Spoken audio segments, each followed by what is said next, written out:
work with building my own company, trying to do um, as much of the things that I like to do, and try to leave behind all the stuff that I don't like to do. Ah, Very so then, important. yeah, yeah. So then you need some assistance, I guess. Well, who knows? Yeah, maybe. Still building a company. Oh, a company. Yeah, maybe. It's. I try to retain a balance between everything, and that's maybe the hardest part of it. Yeah, yeah. Today we will talk about healthy work culture. Yeah. You are an expert in work culture, in employer branding, in people management. Yeah. A healthy work culture. A lot of companies, a lot of people talk about it. What is that? A healthy work culture. I don't think there is a definition, or there might be multiple definitions. But for me, it has to do with what we call in Dutch hoesting.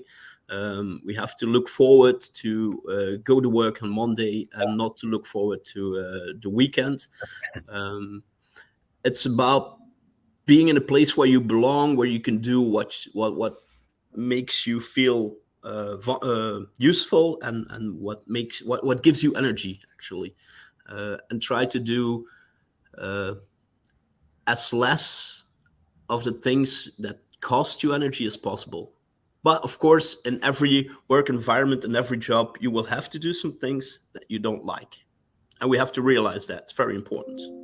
Yeah, yeah, yeah. That's already something that yeah, some people yeah, don't like to admit. Now you worked in companies for years yourself. Yeah. Where is your drive coming from to make like because that's it's like kind of your core business, and like every time I read something about you, it's about the happy work culture. So it's really a passion of you. Where is that drive coming from? Huh, I think I've been through a midlife crisis around when I was 40, something like that.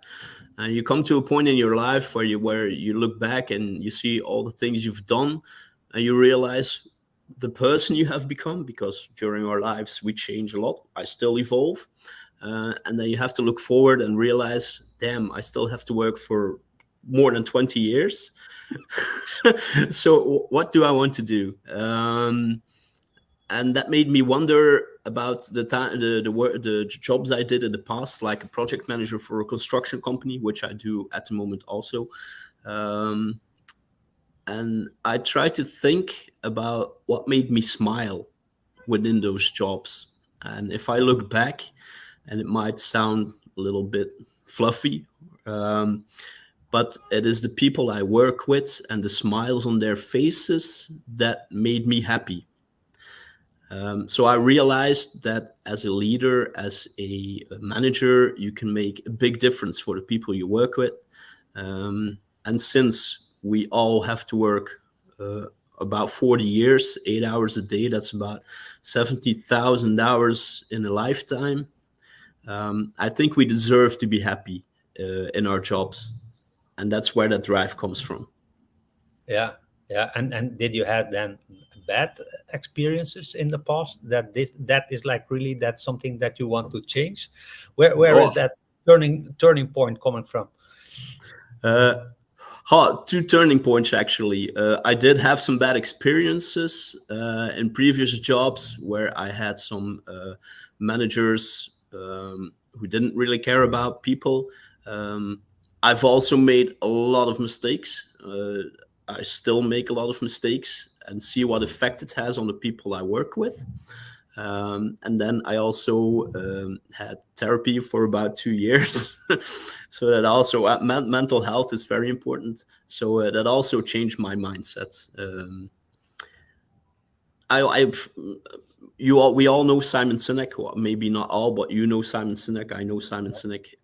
Simon Sinek talks about a lot about finding your why, and my why is I want to contribute to the happiness of others, and on a professional level, I want to professional level, it is making sure that other people are happy in their job. Yeah. And on one hand, like you're kind of a rebel. Yeah. On, Yeah, you could say that. I was waiting to get like the confirmation. On the other hand, like a really sweet guy. You one of the Mhm. sweetest guy I met. In yeah, is that helping you being like a rebel and then being sweet? Is that helping you in your purpose? Being sweet, yes, it is also an obstacle at times because I've learned that I'm the guy who, how to say it in English, in Dutch is de kerk in het midden houden. We Uh-huh. try to do good Keep for the balance. everybody. Yeah. Yeah, But it's hard. Certainly on company corporate levels, you can't always do good for everybody. It's what we talked about a couple of minutes ago. Steve Jobs once said, "If you want to make everybody happy, you have to sell ice cream." yeah, Um, and so it's sometimes it's an obstacle which keeps me from moving forward, or it used to keep me from moving forward. Uh, but I know that it can be an obstacle. So being a nice guy, which I try to be, kind of helps. It also helps to create a bond with the people I work with. And because I can create that bond with the people I work with, they tend to accept when I have to say something that they do not want to hear. mhm, Uh, yeah, yeah, being the rebel part, the rebel part keeps me going. I think I'm not sure if that helps. I think the rebel part has cost me at least one job. Yeah. yeah. Yeah, yeah, maybe they're the leaders or the managers or the business owners. Yeah, they don't like maybe that rebel side not too much. How do you keep the balance between like yeah, what is in for the employer and what's in for the employee? How it's something I really have to think about because a lot of things when I post something or when I speak or when I give trainings, I refer to my own background. I refer to what I know, my own experiences. Um, but being I've been a project manager, and I've also been a what I call blue collar employee.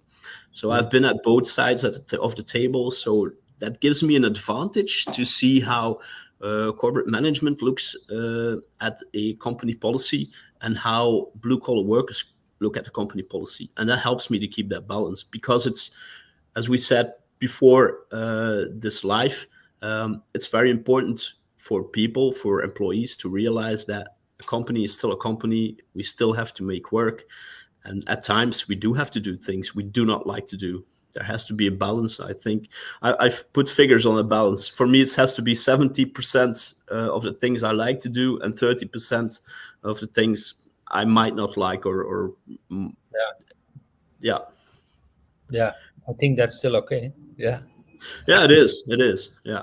I talked to my wife about that before, and she doesn't understand it. She thinks, and I think she's very corporate minded. I don't know why, but she says a job is a job, and if you don't like it, yeah, well, you still have to do that job. I think you have to keep a balance. If you don't like your job at all, then maybe it's time to look for something else. yeah, yeah, and also the engagement, the link between engagement and engagement equals productivity, and like the fact that you like your job, yes or no. That is what we call like the gap in our for the lean model. Yeah. That is like really determining like everything for the company. And yeah, I think yeah, for both it's better that the moment that the gap becomes too big between what an employee wants or what the company wants and what the other party can deliver. When that's Yeah. too big, then it's better to separate. But yeah, unfortunately, like not everybody has the guts to yeah, to do that. Yeah. True. Yeah. Now we are talking about a healthy work culture. What Hmm. what are for you like the main, because it's not like really clearly defined what's a healthy work Mhm. culture or healthy workplace. What are for you, let's say, the 5, 6, 10 pillars of All right. hap- Uh, healthy yeah, as you said, Jim, it's not clearly defined. Might never be because we're all different, so it might be different for everybody.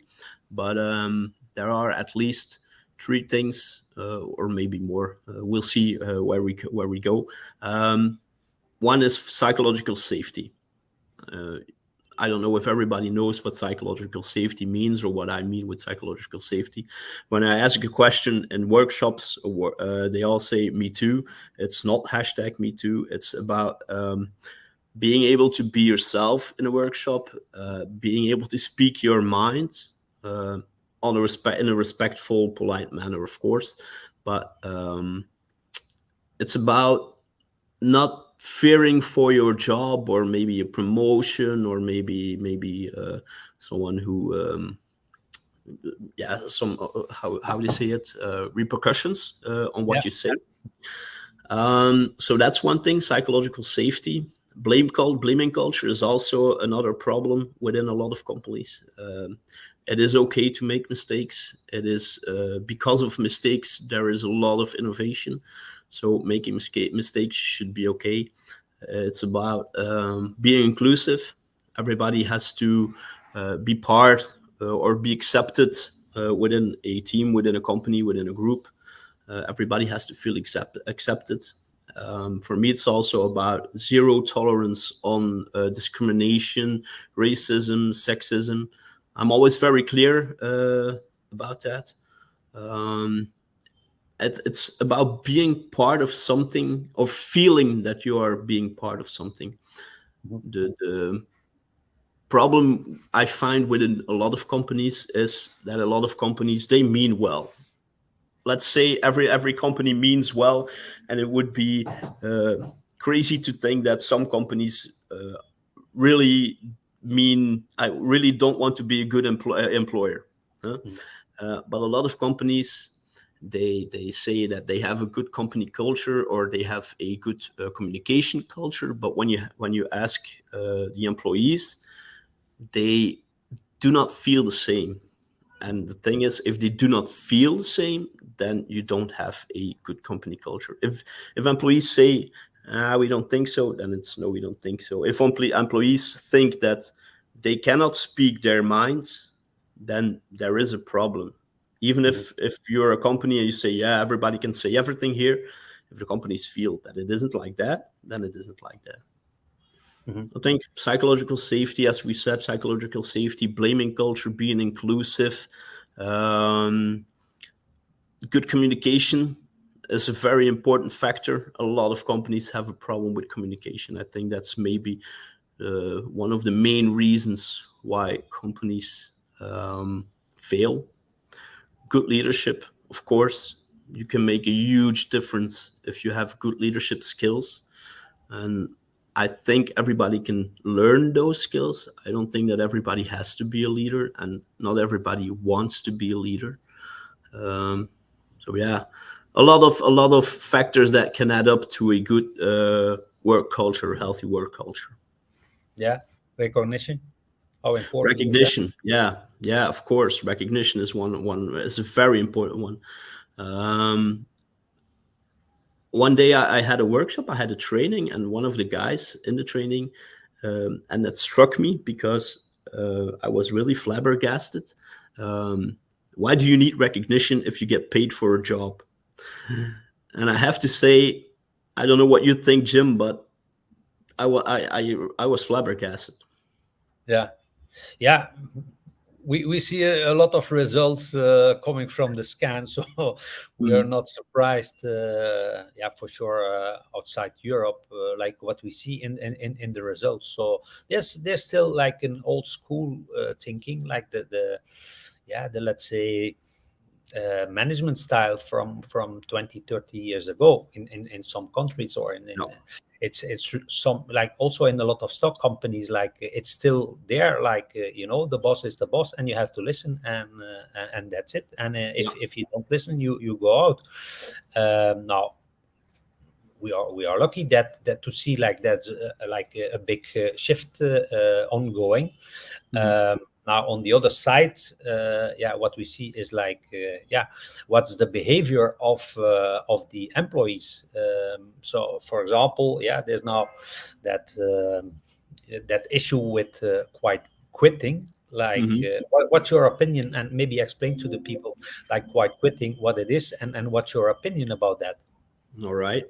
Well, everybody says quiet quitting isn't new. I think it is not new, but it's just a term somebody invented. I'm not sure who, but quiet quitting is, as I know, is doing as less as possible in your current job.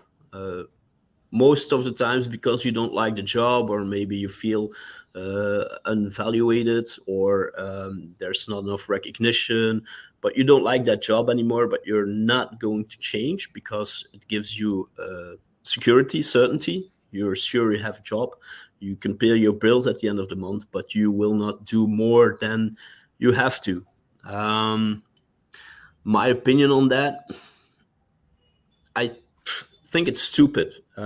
First of all, why do you want to stay in a job which you don't like, which you hate?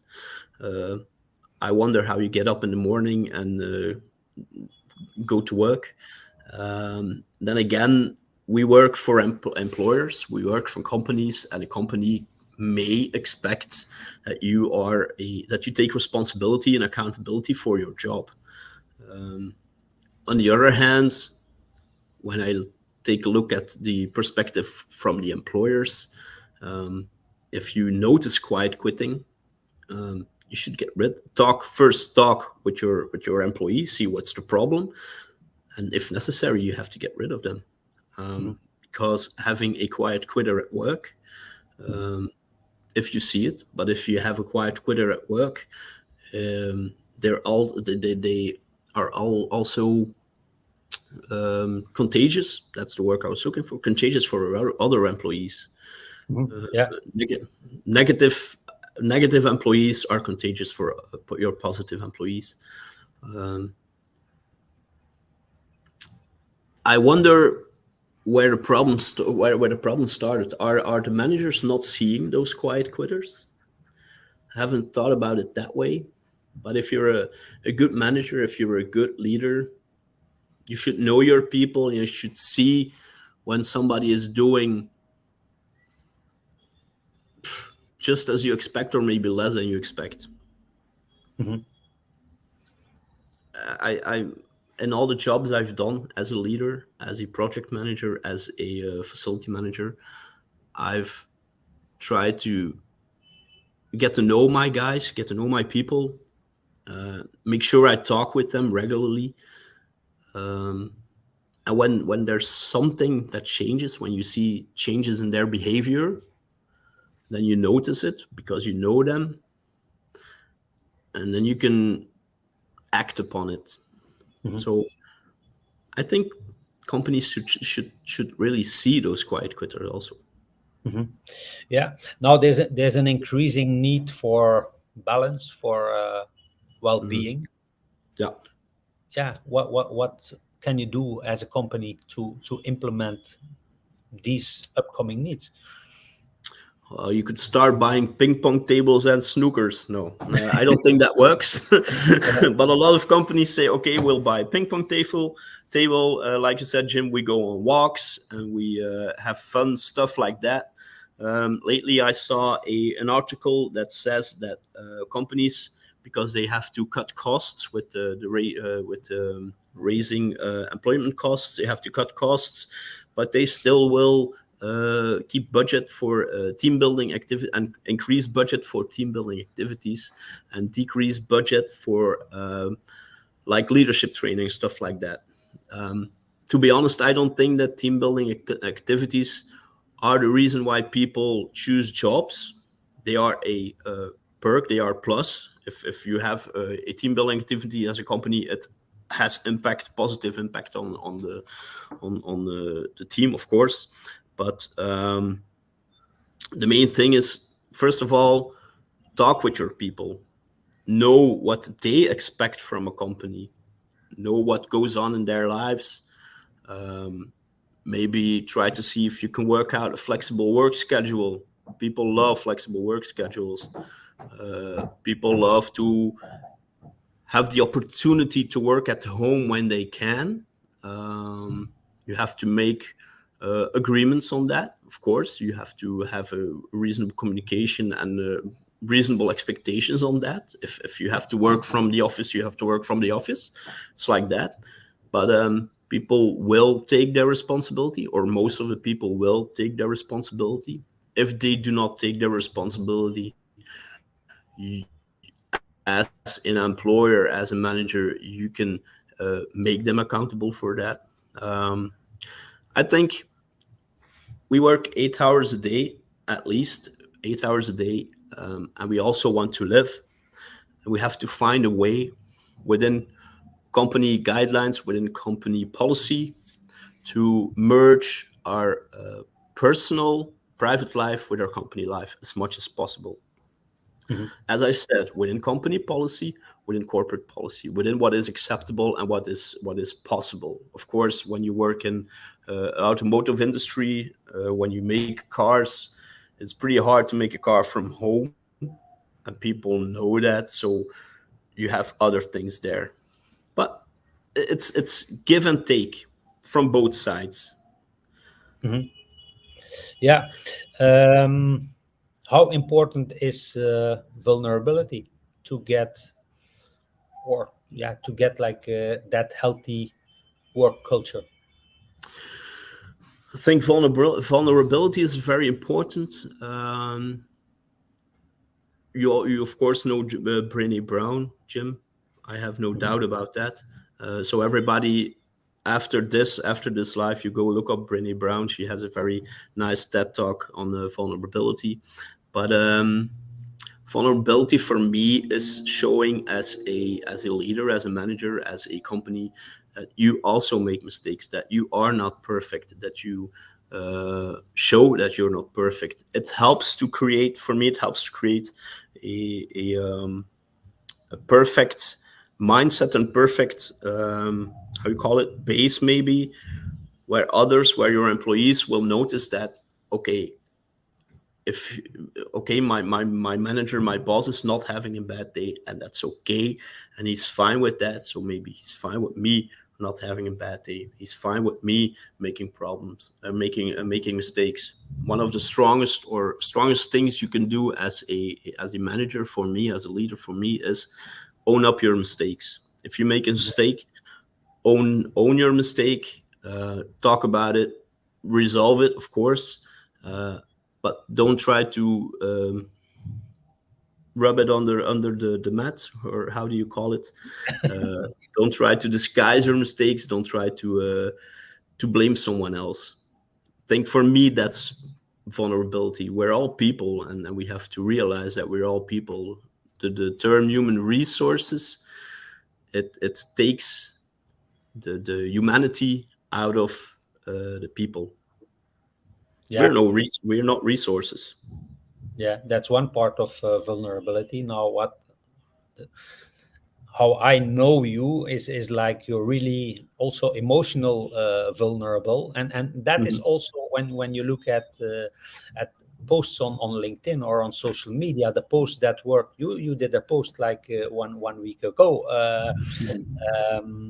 Yeah, you can tell about it, All right. but yeah, being like really emotional, vulnerable, that is in the period that I was a plant manager, Mhm. together with like focusing on self-realization of the people, like making people to get their best version of these people together, like with emotional vulnerability. These are for me the two main things, like to make like really a big jump, but that is something I don't see it in 1% of the companies. Mhm. So what you're trying to say is that being sensitive makes a lot of trying to find a word in Yeah, English, impact. impact, Impact. yeah, on how you on your environment and total, in a corporate company in total. Phew. The thing is with me, as I said, I've had 2 years of therapy, psychotherapy because I had my own demons to fight with. And the post I did a week ago was about my brother who committed suicide last year. Um, I've gone through the same struggle as he has. I've made it to the other side. I'm lucky for that. But I've come to an age and to a certain mindset that I'm not sure if I can swear on life, but I don't give a fuck anymore. I am who I am, and if you don't like that, if it's like I said, I've lost at least one job being who I am, being the rebel side of me. I don't care. If you don't take me as I am, then I don't want to work for you. Mhm. But it, if you'd ask, if you would have asked me this question 3 or 4 years ago, the answer would have been totally different. Mhm. I don't think that being vulnerable is easy Mhm. when you haven't done it before. Mhm. But the thing is, if you try to be vulnerable and if you do it over and over again, I think you might see that the people who matter around you, they don't care. They like you the way you are, and everybody else, well, yeah, maybe I'm sorry to say, but everybody else who doesn't like it, okay, there's a lot of what's 8 billion other people on the planet to get along with. Mhm. Yeah. Yeah, but I think you're one of the best examples. Like you could really focus on that market to make like leaders more vulnerable. That's for me, it's like really one of your Mhm. strengths. So maybe you know, replace a little bit the rebel inside you and go into that softer side and try to show like just Okay. showing what your story is like. Look at the result of the post you did last week compared to Mhm. like all the let's call it rational or like Yeah. convincing posts you are making, and it's Yeah. that is what I'm saying like now for years. Like look at the posts who are working well. It's all about vulnerability. It's all about Mhm. being emotional. It's about like yeah, being human. That and that there is the biggest potential in for me in the in a healthy work culture is like really focusing on that human part. But yeah, it's of course it's kind of a big step to get there, and yeah, the potential that is hidden behind that step. Yeah, or you take it or you leave it. I think the problem is, as you say, not me being vulnerable. I have no problem with that. The problem is to find the companies or to get companies that far to accept vulnerability. Hmm. I work in construction. It's what Hmm. we call uh, a hard sector. Um, Construction companies are not known for fluffy stuff. So talking about vulnerability, and I've noticed it. I've done a lot of workshops talking about vulnerability within those workshops with project managers, with engineers and technical people. And you're an engineer yourself, Jim. Hmm. Um, they find it difficult. They find it hard to comprehend. Um, so I've yet to find a company that will pay to talk about vulnerability. I think there will be companies, but I think a lot of companies have other problems to tackle, maybe, or other ways to approach them. Let's say it like that. Yeah, Hmm. companies Yeah. care about money. Yeah, yeah, and that's one of the things that you also are doing. Like you calculate, you show the companies Yeah, the impact of yeah, unhappy employees. Can you yeah. talk about a little bit about that? Sure. I've done a lot of research for all the workshops I give and for the posts I do, and the research shows, of course not my scientific research, but shows that a unhappy employee costs 34% above his annual cost. 34% is that's just crazy. But and I find it crazy that companies don't see it. There are a lot of hidden costs, like rework. Maybe quality might be down. Maybe a bad employee complains to a client, to a customer. He'll complain to his coworkers. He might not show up. Might not show up. You might have to hire new people, train new people. There are a lot of hidden costs, and I have the feeling that a lot of companies tend not to notice that. I'm not sure where that comes from, because if you would focus on a good a healthy work culture, you will tackle a lot of those things. Mm-hmm. And it would not only reduce that 34% to maybe zero, it would increase productivity, increase everything, actually. Employee health, well-being, employee health. You would find customers easier, because the best ambassadors of your company are your current employees. But still, I don't know why they fail to see that, but they do, and this is why I try to make it visible, those hidden costs. Yeah. I've also noticed, I've worked with ex convicts and ex drug addicts, and that's the first time I've noticed that making that visible, even to blue collar workers, makes a difference. Once I've calculated how much it costs me when they are not at work, and one of the guys said, "Whoa! If I would have known that, I would fire myself." And I think that was a pretty powerful statement. Yeah. Yeah. Yeah, good. Thank you, Jurgen, for being our first guest of the year, and being part of our coffee break galleries. We are collecting everything on YouTube. Maybe I show also for the people who are watching a QR code where they can. If they are looking on their desktop, they can scan it, and they can use their iPhone to go to that link and subscribe to get like a lot of free material. I will talk to you next week what we can add there. And for the people who are just on their phone, they can take the link to go there. But yeah, we are creating like kind of a collection to free PDFs, free videos, free tips. So with links to people like you who are helping to contribute to a better world and to happiness at work. And that is our purpose for sure for 2023. Thank you very much, Tim, for having me. It was an honor to talk with you during this live show. Yeah, thank you. I talk to you soon. Tomorrow we will. I'm back to Belgium. Okay. Bye, Jim. Contact you again.